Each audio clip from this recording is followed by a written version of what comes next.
56 concellos da provincia deberán adaptarse ao cambio de frecuencias da TDT antes do 30 de xuño.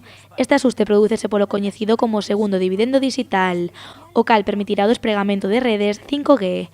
Esta medida non suporá a perda de canais de televisión, nin a obsolescencia de televisores e descodificadores. Lo que hacemos en realidad es hacer un uso más eficiente de la banda de frecuencias de manera que no se produce ninguna pérdida de canales de televisión, es decir, mantenemos toda la oferta televisiva actual, solo que la comprimimos en una banda de frecuencias más pequeña, de manera que haciendo este uso más eficiente del espectro conseguimos liberar una parte sin tener ninguna pérdida en lo que se refiere al servicio de televisión.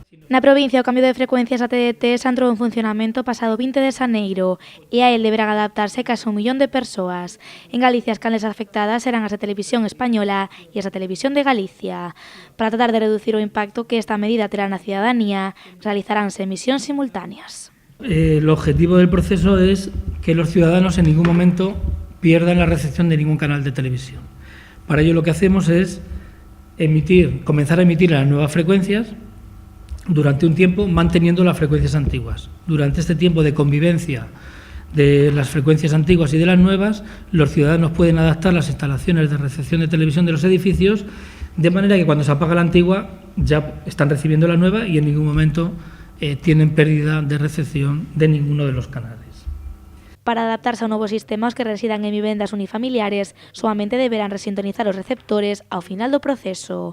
No caso dos edificios comunitarios, estes deberán ademais adaptar as antenas colectivas, un proceso para o que se recomenda solicitar varios orzamentos e contactar canto antes cunha empresa instaladora registrada. Los edificios colectivos de uso residencial, es decir, las comunidades de propietarios, tienen dos tipos de instalaciones de recepción de televisión.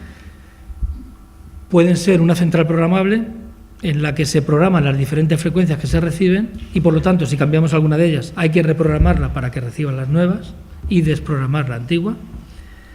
Y en el caso de edificios ya de mayor tamaño, tienen amplificadores monocanales, es decir, tienen un amplificador para cada una de las frecuencias que se reciben.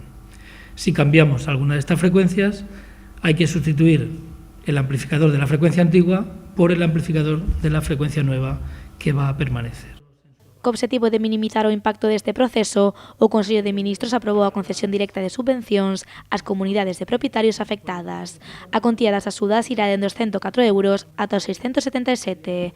Todas as dúbidas resolveránse a través destes dos números de teléfono ou na web www.televisiondigital.es.